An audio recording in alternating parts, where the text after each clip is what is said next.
درود دوستان ارجمند مخلصان هواداران شبکه ورزش. همکنون کاروان گوشتینگیری این نوبت به ناحیه زیبامنظر ورزاب آمد. براستی به فرق از سالهای قبلی این سال مسابقات گوشتینگیری در سرتاسر تاجیکستان خیلی زیاد برگزار گردیدند.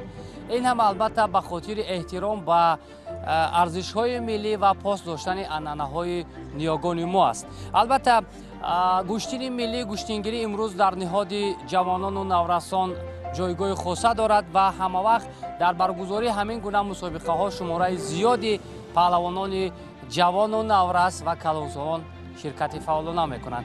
امروز در ناحیه ورزاب البته که گوشتین ملی با تمام همان عنعنات تاجیکانه راه اندازی می شود، مخصوصا برای نفران غالب پهلوانان موفق شاهجایزه автомашина و دیگر تحفه های ارزشمند گذاشته شده است که باوری داریم که امروز نفران ارزنده هنر خود را به طور شایسته نشان میدهند. از همه مهم مخلصان شاهد رقابت های ارزنده میگردند.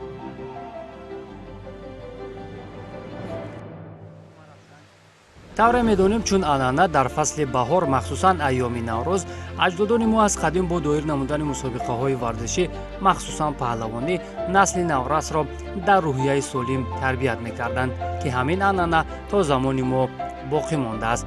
ناحیه ورزاب که با طبیعت زیبا و آب و هوای مساعدش همچون مکان پهلوان پرور شناخته می شود، همه ساله با دایر کردن مسابقه های محتشم گوشتینگیری مسئولین پهلوانان سرتاسر کشور را به اینجا دعوت می کنند. امسال نیز با تشبث مقامات اجرایی حکومت دولتی ناحیه ورزاب و صاحبکاران محلی چنین یک معرکه محتشم گوشتینگیری در ورزشگاه مرکزی ناحیه راه اندازی گردید. در آغاز چهاربینی رهبریت ناحیه سخنرانی نموده از رشد این میراث اجدادی و جهانی گردیدن گوشتین ملی سنتی حرف زدند. همزمان از موفقیت کامیابی های پهلوانان و ورزشکاران ناحیه استقبال کرده دستگیری آنها را وظیفه اساسی مسئولین سخن نامیدند. رهبریت کمیته کار با جوانان و ورزش نزد حکومت جمهوری تاجیکستان نیز در این چهاربینی شرکت نموده برای برگزاری و سهم ارزنده در رشد ورزش سنتی بر رئیس ناحیه ورزاب اظهار منتداری نمودند.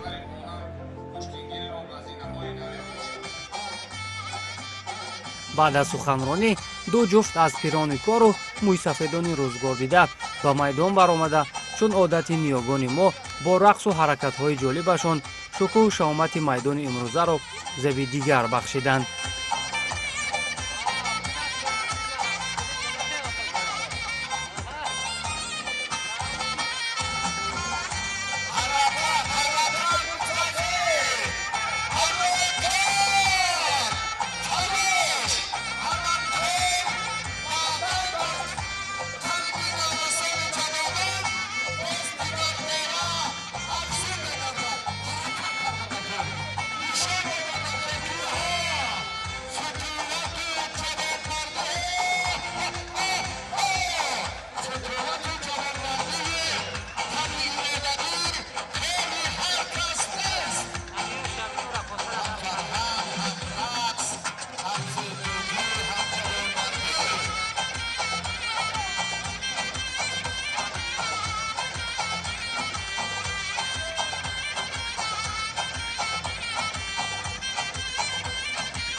پیش از آغاز رقابت‌های اساسی پهلوانان شناخته از جانب تشکیل کنندگان چهاربینی امروزه همچون عرض احترام یک قطار از استادان و سابقه‌داران و پهلوانان پیشین در نزد هزاران مخلصان قدرشناسی شدند که در واقع این گونه قدرشناسی‌ها می‌تواند بر روحیه پهلوانان جوان تاثیر مثبت رسانیده همزمان سابقه‌داران را خوشحال کند.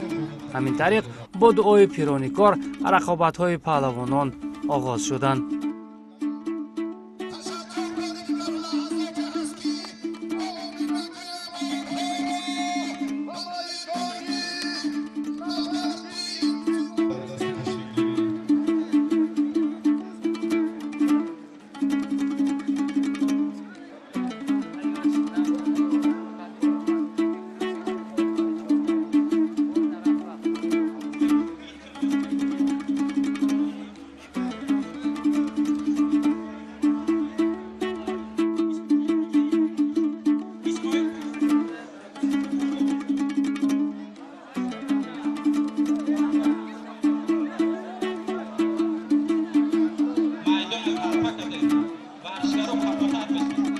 شکرانه دوام میکنم که من همین خلق تاجیک من همین در ساحه گوشتین سپورت ورزش تا دستگیری جنوب عالی کتین چندین پیش رفت. من بچهای من دیاری ما بعد سید مومن رحیموف چندین سالها 40 سالها گذشت.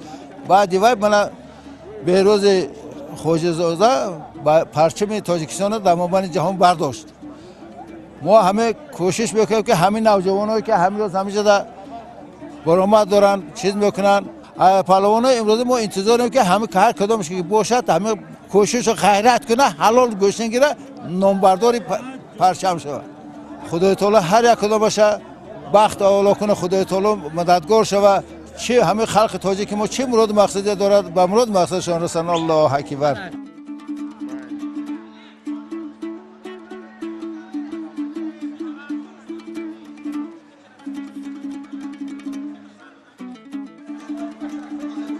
чун медонем дар ҳама гӯштинҳои майдонӣ нахуст кӯдакону наврасон мерӯсанҷӣ мекунанд.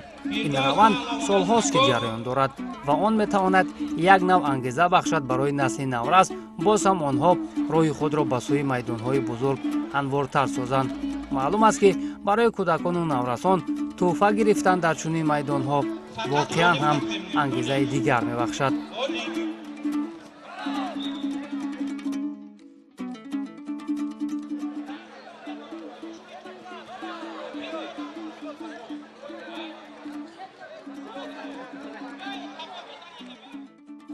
من امروز از شهر دوشنبه آمده در این ناحیه ورزا با گوشتین رقابت کردم. من با حریف خود با امتیاز حلال که او را به غلبه به دست آوردم که او 3 حریف را شکست داده بود. بعد من این تحفه را به دست آوردم. اکنون گوشتین ادامه دارد. من میخواهم باز ادامه دهم که تحفه ها را به دست بیارم. من تحت رهبری استاد عبدالرحمن عبداللهیف چون هم پدرم باشد هم استادم باشد ما را خیلی در زال تمرین خیلی خوب میدهد. ما کوشش میکنیم که باز در دیگر نوروزی ها به دست تحفه ها به دست بیاریم. چه خیلی که ما میدونیم گوشتین ما گوشتین جهانی شده است. ما میخوایم که از خوردی تا کمانی پرچم برداری ملت جمهوری تاجیکستان شود.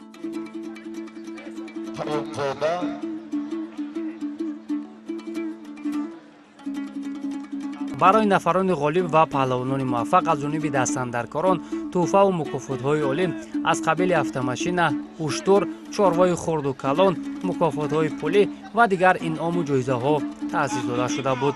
вобаста ба оне ки ҳаво гарм буду рӯи гилем тафсон мешуд, аз ҳамин лиҳоз масъулин ба хулосае омаданд ки идомаи рақобатҳо дар рӯи сабза сурат гирад ки ин қарор таъби дили паҳлавонон буд.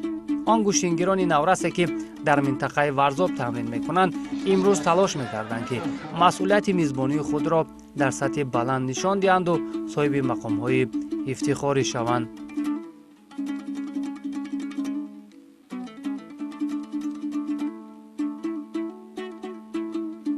من ورزشگر نایه ورزاب که توی 3 سال میشه در این طرز گوشتینگیری گوشتین ملی و گوشتین زدو مشق تمرین میکنم و در هر ساله نوروزی ها میشود و من اشتراک میکنم با چند رفیق خود دست بالا میگردم و ما خوشحال هستیم که امروز در نایه ما این چنین گوشتین برگزار شد. با 2 حریف خود دست بالا گشتم و گوشتین حالا ادامه دارد و من میخوام که حریفان دیگر رو شکست داده صاحب شایسته شوم. سبب موفقیت ما در آن است که ما بسیارتر مشق تمرین میکنیم تمرین میکنیم و اومده در این نمود گوشین ها دست بالا میگردیم و امروز در مورد توفای خیلی خوب دادن و این توفاها ما را خیلی بلند می نماید که بسیارتر مشق تمرین کنیم و در این طرز گوشین دست بالا گردیم. محبتی مردم به گوشتین ملی خیلی زیاد است. از همین لحاظ هر کجای آوازه برپا شدن گوشتین میدانی را شنوند حتما برای تماشا و دستگیری پهلوانان می آیند. امروز هم خرد و بزرگ در میدان گوشتین ورزاب پهلوانان پسندیده خود را مخلصی می گردند. موسفیدان و پیرانی روزگار دیده باشند از خصلت پهلوانی می گفتند.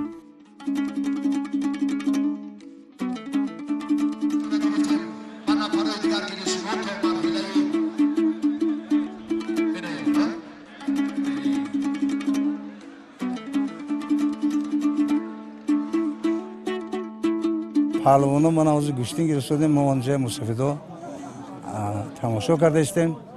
میخوایم که هم گوشتینای همینو شروع گذراند و باید کوشش کنه اولش ترتیب انتظام خود را با رقیبش همه احترام کند که فهمد که همه مردک تربیت گرفتگی و میخواهم که آینده همین شاگردای ما هم بچه‌های یوش جوانو منم چمپیون جهان شوند و پرچم بردار تاجیکستان من باشن و همیشه عمر دراز سر برکت بینم.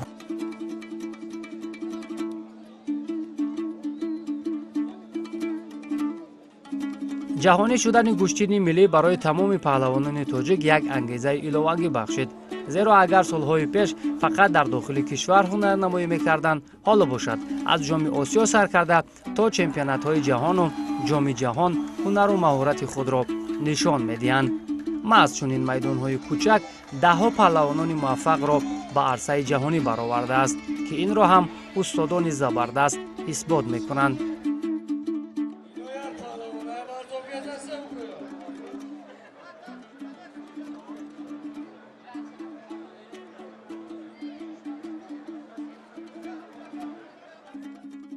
کرسی همین گوشتینای ما نو بس گوشتین ملی گوشتین سامبو و زودو و دیگر همه از همین میدان از همین بالای سبزه خاک وطن سرشتگی هست که امروز حال اگر شما اینا سر چورابینی سر میبینید که فرزندو هست که هر یکمشون 3 سال 5 سال دارن نگی در همین میدان اومده یعنی کوزمویی میکنن قطعی میمونا شیشتیم علاکه چند بار در این خیلی معرکا میمونای مثال از طرف روسیه دیگر مثال تماشا کردیم با هم با یکدیگر 20 سال چی میکنن که ایو چه خیلی و 3 سالشون 7 سال نیست خیلی مهارت خوبی گوشتین گیریم ما با همه خیلی گفتن که ما در خونمون همین چیز هست هر یک فرزند ملت ما همین وقتی که میومد میبنده در میانش علاقه همین مهارت اول ما همین گوشتینگیری است بعد اون مردانگی است بعد همون وطن دوستی است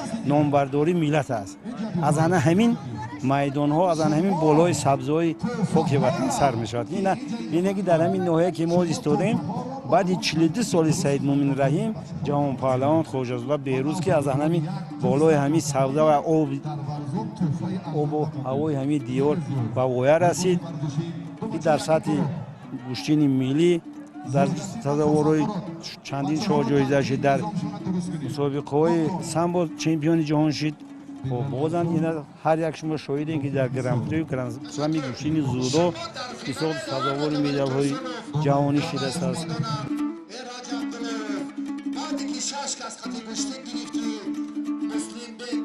آیسته رقابت‌ها جالب‌تر شده پهلوانان شناخته به میدان می‌برآمدند و با هنر و پرتاب‌های مجلایشان طبع مخلصان را شاد می‌گردانیدند. واقعاً رسالت اصلی امروزیان پاس و حمایت آیین گذشته خویش بوده آن را چون میراث گرانبها بهر آینده‌ها حفظ کردن است که خوشبختانه این عنعنات مردم تاجیک از جانب سرور دولت محترم امامعلی رحمان مقام جهانی گرفت و امروز مردم سیاره به گوشتین تاجیکی نظر خاصه دارند. برگزاری گوشتین‌های ملی در جشن نوروز به اساس نبوده نیاگان ما از زمان‌های قدیم به خاطر سالم و تنومند به وای رسیدن نسل نو این گونه عنعنه‌ها را تا امروز به میراث گذاشتند. ки нуқтаро ҳам ҳаводорони гӯштин ба хубӣ медонанд.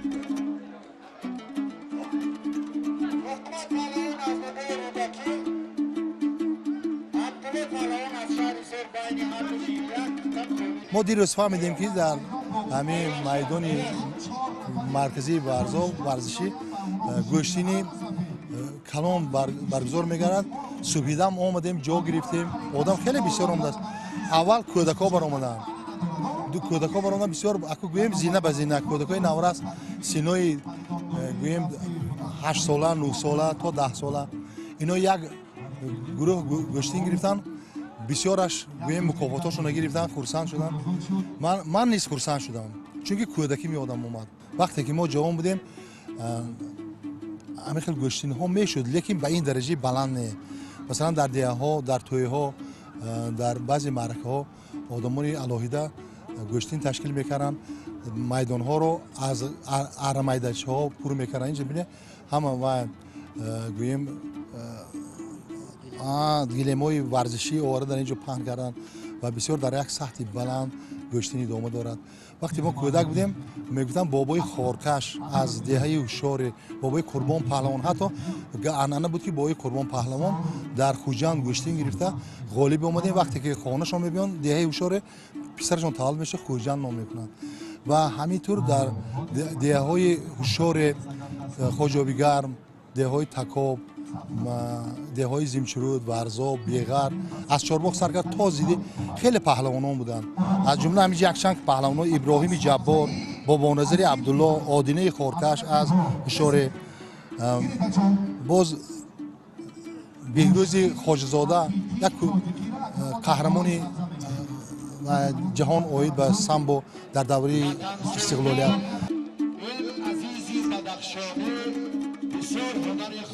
چون بیشتر اشتراکچیان مسابقه مذکور پهلوانان نسبتاً سبک بودند از همین لحاظ هنرنمای عالی خود را نشان می‌دادند. البته وقتی که گپ سر شاه جایزه که ارزش آن از 100,000 سومانی بالا است می‌رود اینجا تلاش و مبارزه سخت و سنگین خواهد بود و هر پهلوان اشتراک داشته می‌خواست از اینجا با دستاورد بزرگ برگردد.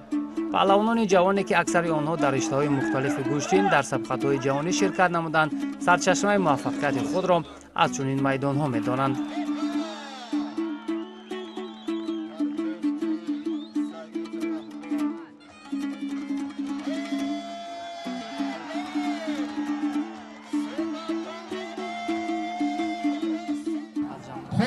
امروز ما ناحیه شمزین شوین از جامعه دوی داشتیم با اینجا تشریف آوردیم از ناحیه ورزا و در اینجا با رقیبان خود با 4 حریف رقابت کردیم و به 3 تا غالب آوردیم و 1 تا مساوی کردیم.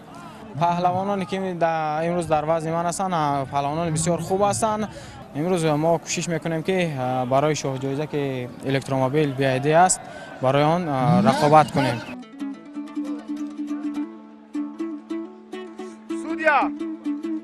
مسابقه امروزه نشان داد که محبت گوشتین اجدادی در نهاد هر یک جوان کشور جای داشته نوبسته از آنه که ورزشکار کسبی هست یا نه از نازکی های آن برخوردارند. چیز دیگری که با مسابقه جذابیت بیشتر ضمن میکرد توجه زیادی مردم به گوشتینگیری است. در ادامه پهلوانان سنگین وزن نیز با میدان برآمده هنر خود را نشان دادند اما رقابت های پهلوانان وزن سبک بهتر بود.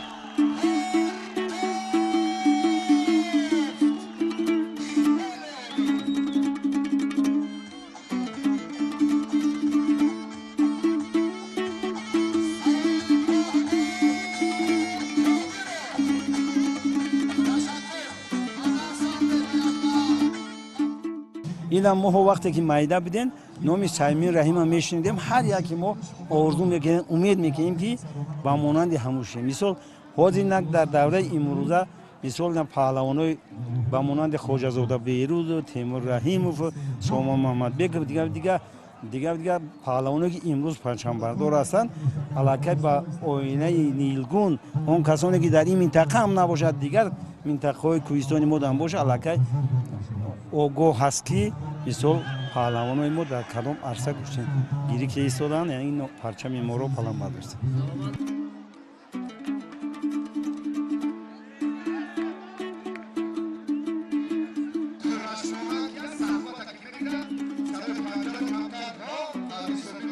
барои мукофоти олии уштор мизбони мусобиқа Хурсанмурод Алиев бо паҳлавони шинохтаи ҳисорӣ Саидраҳмон Қодирзода мубориза бурданд.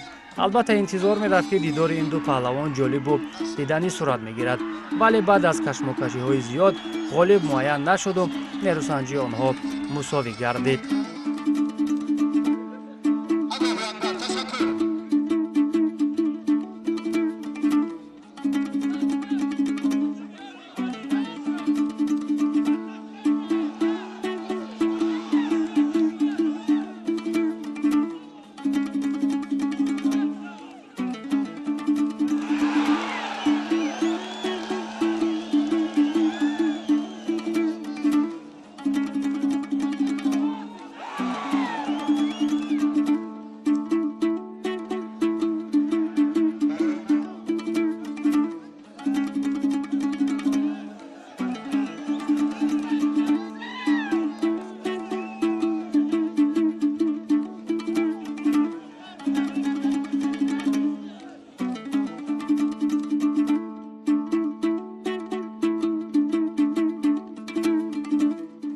ҳаминтар вобаста ба роҳи тайнамуда ва рақобатҳои арзандаи ду паҳлавони фаъоли майдони имрӯза масъулин ба хулосае омаданд ки шоҳиҷоиза автомашинаро миёни Муҳаммад Исор Раҷабов аз ноҳияи Ҳамадонӣ ва Қоим Шукронов аз ноҳияи Дарвоз гузоранд, зеро онҳо бештар аз чорғалабаӣ доштанду гӯштини хубашон таби дили мухлисон буд.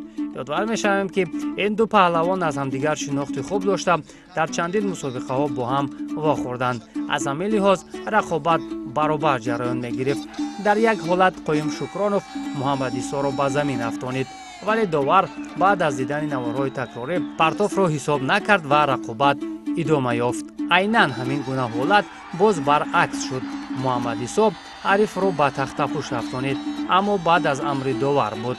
хулас муборизаи муддаиёни шоҳҷоиза хеле тӯлонӣ давом кард ва доварон ба хулосае омаданд ки рақобатро мусовӣ кунанд, вале паҳлавонон нахостанд.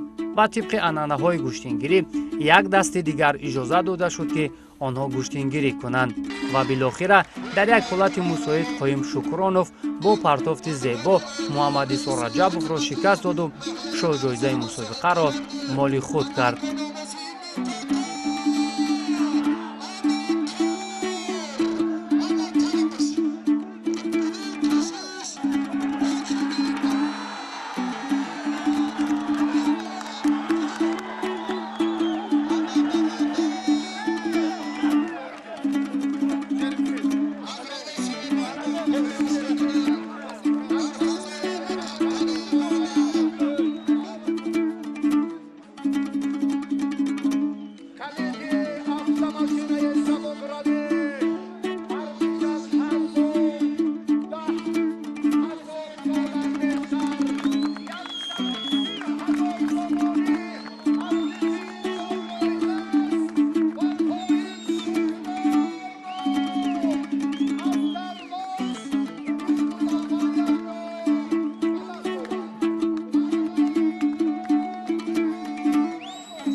вақте мо меҳнат мекунем ва заҳмат мекашем ва чунин қадрдониҳо рӯҳияи моро баланд мекунанд. то ба финал омадан хеле рақобатҳои душвор буд.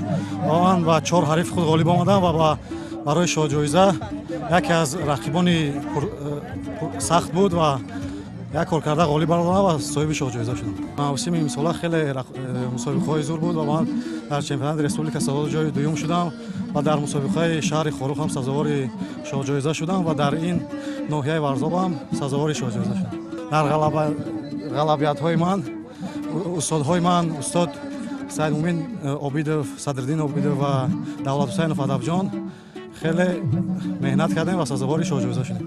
ман дар ин ноҳияи Варзоб гӯштбак наврӯзӣ омадем ва ба 4 ҳарифи худам ғолиб гаштам ва дар финал бо шоҳҷоиза ба Шукронов Қоим қувозмоӣ кардам.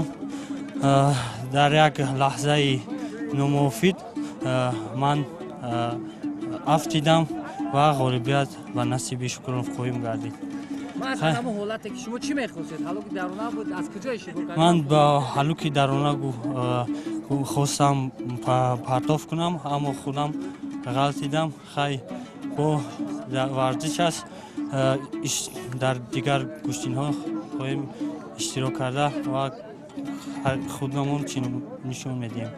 ҳамин дастгирие ки имрӯз мухлисон карда ҳамира бугед? хеле дастгирии хуб карданд барои мо. миннатдории худро ба лечко ба мухлисо мерасонем. ҳазор раҳмати кардам барои мухлисо.